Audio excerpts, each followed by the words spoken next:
On this video, we're learning the basics of cinematography, and that starts right now. Hey guys, we're back. Ryan here with Camp Films. I hope you guys are doing fantastic today. It's a beautiful day here in North Carolina, and today we are talking about cinematography basics. Cinematography is one of the most important aspects of the filmmaking process. Cinematography is one of the things that I try to work on the most every time I make a new film. I try to improve, learn new things, learn new techniques. And while I'm still learning and improving on my cinematography all the time, I thought today we would take a look at the basics of cinematography. So first off, what is cinematography? Cinematography basically is the art of visual storytelling. Its main pillars are camera work, lighting, composition, movement, color, and like I said, it's a fundamental aspect of filmmaking and video production.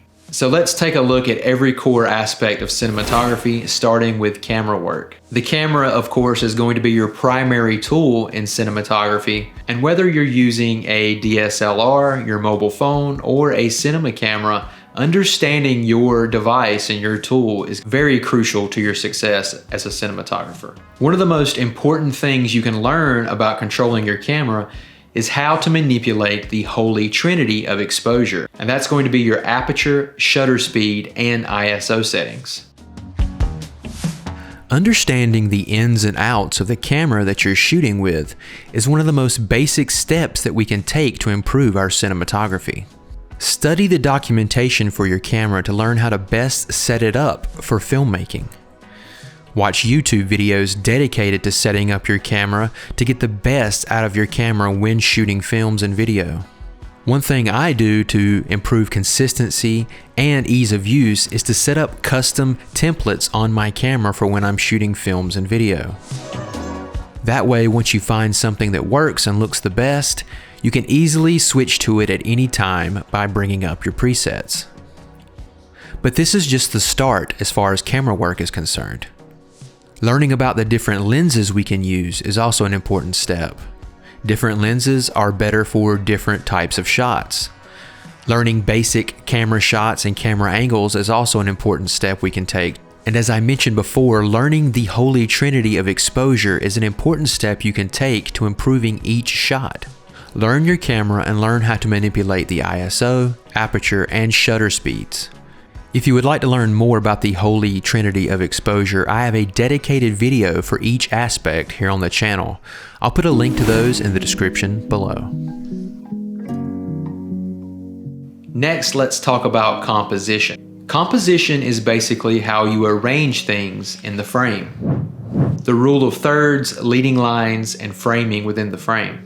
Learning these techniques, what they mean and how to use them, is going to lead your viewer's eye to the subject you want them to be looking at within the frame. Let's take a look at some examples of good and bad composition. Camera composition is crucial in visual storytelling as it affects how the audience perceives and interprets the scene. Here are some examples of good and bad camera compositions. Let's start with the good first. The rule of thirds. Placing the subject off-center at one of the intersections of the dividing lines in a 3x3 grid. This creates a more aesthetically pleasing and balanced image. Leading lines. Using natural lines in the scene like roads, fences, or architectural elements to lead the viewer's eye towards the main subject. Depth. Creating a sense of depth by having objects in the foreground, midground, and background. This is usually called creating depth of field, where you have an in-focused character in the foreground and an out-of-focus background, creating a sense of three-dimensional space. Symmetry and patterns. Using symmetry or repeating patterns for visually striking composition. Frame within a frame. Using elements within the scene to create a natural frame around the subject, such as a character being viewed through a doorway, focusing the viewer's attention. Now let's take a look at some examples of bad camera composition. Poor framing. Subjects are awkwardly cut off, or important elements are partially out of the frame. Lack of headroom or lead room. Too little or too much space above the subject's head, or not enough space in the direction a subject is looking or moving to. Flat compositions. Composition that lacks depth with everything in focus and no clear distinction between foreground and background. A distracting background. Elements in the background distract from the main subject, like a busy or cluttered background that takes attention away from the subject. And an unbalanced composition. The image feels visually unbalanced with too much weight on one side of the frame. Understanding and applying good composition techniques can significantly enhance the visual impact of your scenes, while poor composition can distract or confuse the viewer, detracting from your storytelling.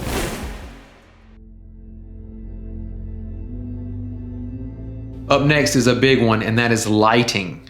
Lighting is everything. It's going to shape the mood, the atmosphere, and the realism of your scene. Since we're going over the basics, the 3-point lighting setup is a great place to start. Let's take a look at what it is and how we can use it in our films. A great place to start when you're first learning about lighting is the 3-point lighting setup.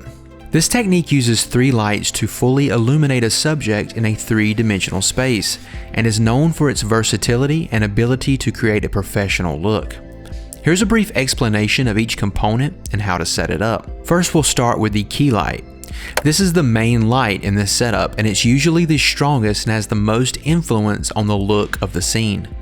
It's used to highlight the form and dimensions of the subject. Place the key light to one side of the camera, about 45 degrees from it, and a bit higher than eye level. The angle can be adjusted to control the shadows and highlights, thereby creating different moods and styles, according to what kind of look you're going for. Next, we have the fill light. The fill light balances the key light by illuminating the shadows created by the key light. It's softer and less intense than the key light. Position the fill light on the opposite side of the key light at about the same angle. The fill should be less intense, so either move it further away from the subject or use a dimmer light. The goal is to soften the shadows without eliminating them completely. You can sometimes even get away with using a bounce instead of an actual light to fill in the subject on this side.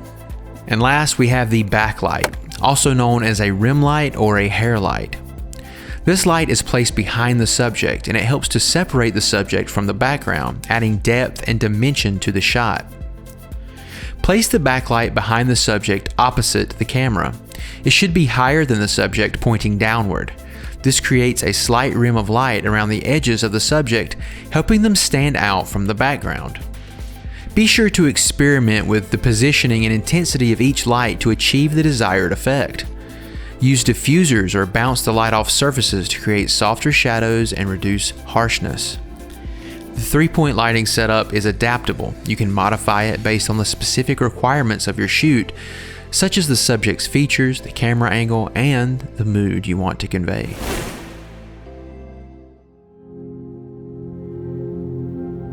Let's talk about using movement in our cinematography. How your camera moves is almost as important as what you're capturing. A pan, tilt, or dolly shot can reveal details, create tension, and evoke emotions. But remember, movement should always serve the story. Let's take a look at some different kinds of camera movement we can use in our cinematography. In cinematography, camera movement is a powerful tool to tell your story, convey emotions, and guide the audience's attention. Here are some of the most common types of camera movement to help get you started. First, we have the pan shot. In a pan shot, the camera is stationary but rotates on its axis horizontally. It moves from left to right or right to left. Panning is often used to follow a moving subject or to reveal the environment horizontally. Up next, we have the tilt. Similar to panning, but the camera moves vertically up or down while remaining fixed in its position. Tilting is used to reveal elements vertically, such as tall buildings or a character looking up or down. Next, we have the dolly or tracking shot. In a dolly shot, the camera physically moves towards or away from the subject, or it moves alongside the subject.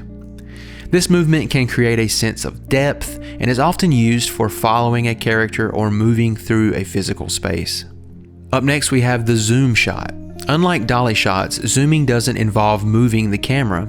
Instead, the lens focal length is changed to make the subject appear closer or further away.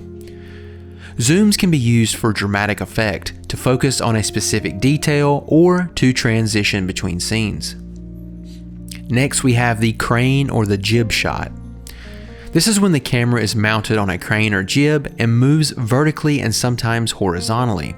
This is used to achieve high-angle shots or to move up and down over top of objects, providing a bird's eye view or a sweeping shot of the environment. And we have the handheld shot. This is when the camera is held in the camera operator's hands. Handheld shots often result in shaky footage and has more of a documentary style feel, which is used to create a sense of realism or urgency. And that's not all. We still have Steadicam shots, drone shots, and there's even more. But this should be enough to help get you started with your cinematography journey. Each of these movements can be used in various creative ways to enhance your storytelling, creating mood and engaging your audience. The choice of movement often depends on the narrative needs, the style of the film, and the director's overall vision. Let's talk about the power of color in our cinematography. Color can tell the viewer how to feel without a single word. Color grading can enhance your narrative, but it all starts with good white balance and exposure. Let's go over some color grading basics to get us off to a good start. Before we talk about color, we need to understand white balance. White balance is a fundamental concept in photography and videography that affects the color accuracy of your images. It's about adjusting colors so that they appear more natural, compensating for the color temperature or different light sources. Here's a breakdown of the basics. Color temperature is measured in Kelvin. It refers to the warmth or coolness of a light source. Lower temperatures around 1000 to 3000 are warmer, yellowish or orange, like candlelight. Higher temperatures above 5000 K are cool, blue, like a cloudy sky. Different light sources like sunlight, fluorescent lights, tungsten bulbs, and LED lights all have different color temperatures that you need to account for. The reason it's important is that without correct white balance, photos can have an unrealistic color cast, too blue or too orange, making them look unnatural. Ensuring color consistency across different shots is especially important in professional settings like product photography or filmmaking. When you go to set your white balance, most cameras have an auto white balance setting where the camera automatically adjusts the white balance. Good for general use, but may not always be completely accurate. You can also try to use presets with your white balance. Most cameras typically offer presets for different lighting conditions like cloudy days, daylight, indoor lighting, fluorescent lighting, etc. These presets are based on average color temperatures for those light sources. You can also set your custom white balance. For precise control, you can set the white balance manually. This is done by photographing a white or neutral gray card under the lighting you'll be using and setting the image as the reference for your white balance. And some cameras also have a Kelvin mode.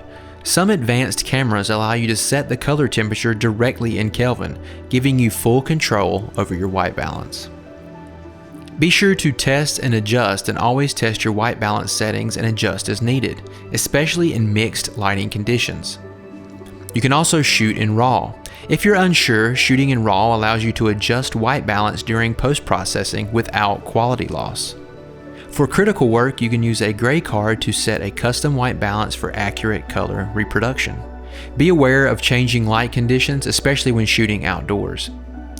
Understanding and correctly setting white balance is crucial for producing images that accurately reflect the scene's colors, enhancing the overall quality and professionalism of your work. Now that we know the importance of white balance and how to set it up on our cameras, now it's time to delve into color. Color in cinematography is a powerful storytelling tool, influencing mood, atmosphere, and even the audience's emotional response. Understanding the basics of color involves several key aspects. First, let's talk about color theory: hue, saturation, and brightness. Hue refers to the color itself, red, blue, green, etc. Saturation is the intensity or purity of the color. And brightness, or the value, refers to how light or dark the color is. Complementary colors, opposites each other on the color wheel, create contrast and vibrancy. Colors that are next to each other on the color wheel offer harmony and are pleasing to the eye. Different colors evoke different emotions. For example, blue can feel calm and serene, while red can signify passion or danger. Let's talk about color temperature. As mentioned earlier, color temperature in film affects the mood and atmosphere. Warmer tones, a lower Kelvin, often convey warmth and comfort, while cooler tones, higher Kelvin, can feel sterile or distant. Now let's talk about color grading and correction. Color correction is adjusting colors to ensure they are realistic and consistent across all of your shots. This step is essential for maintaining continuity. Color grading, on the other hand, is the creative process of altering and enhancing the color of a motion picture. It's used to create a visual tone and mood. Here are a few color schemes that we can use in our cinematography. Monochromatic, which uses variations in lightness and saturation of a single color. This can create a very focused and cohesive look. Complementary, which utilizes colors opposite of each other on the color wheel. It's great for creating contrast and highlighting elements. And analogous, which involves colors that are next to each other on the color wheel. This scheme is often found in nature and is harmonious and pleasing to the eye. Here are some ways that we can use color to help tell our story. It can be used in character development. Colors can reflect a character's journey or changes in mood and personality. It can create symbolism. Certain colors can symbolize different themes or ideas, like green for envy or growth. And colors can help set the scene. Color palettes can help establish the setting and the time period in your film. Here are some practical applications for using color in your films and cinematography. Lighting. Gels and filters can be used on lights to add color to a scene. They can be used in your production design. Wardrobe, set design, and props are chosen for their color to contribute to the overall palette of your scenes. And color can be used in post-production. Digital tools allow for precise control over the colors in the final product. Maintaining a consistent color palette throughout the film helps in creating a cohesive visual style. This consistency is key in making the film visually compelling and narratively coherent. To summarize, color in cinematography is not just about making the film look good, it's an essential element of visual storytelling. It requires a thoughtful approach, from pre-production planning to post-production finishing, to effectively convey the story's emotional and thematic undertones.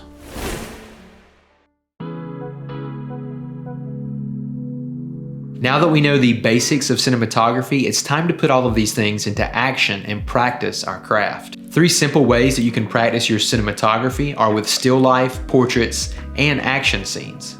Photography is a great place to start. Try different compositions, lighting setups, and movement. One of the most useful ways I've found at improving my cinematography and getting some good practice is to watch some of my favorite films and try to recreate scenes from those films. You'll be surprised at what a little trial and error can help you accomplish. Cinematography is a journey that we are all on as filmmakers, and we've all just taken the first step. Remember that every great cinematographer started with the basics that you learned here today. So grab your camera, start shooting, and most importantly, have fun. Thank you guys so much for watching this video. We have some new merch in the store, so if you're interested in that kind of stuff, go check that out with a link below. My Filmmaker's Field Guide just hit the online store. It's an incredible resource of cheat sheets and forms for filmmakers. Please be sure to check it out and help support the channel. I hope you found this video very beneficial. My name is Ryan, this is Camp Films, and I will see you on the next video. Bye-bye.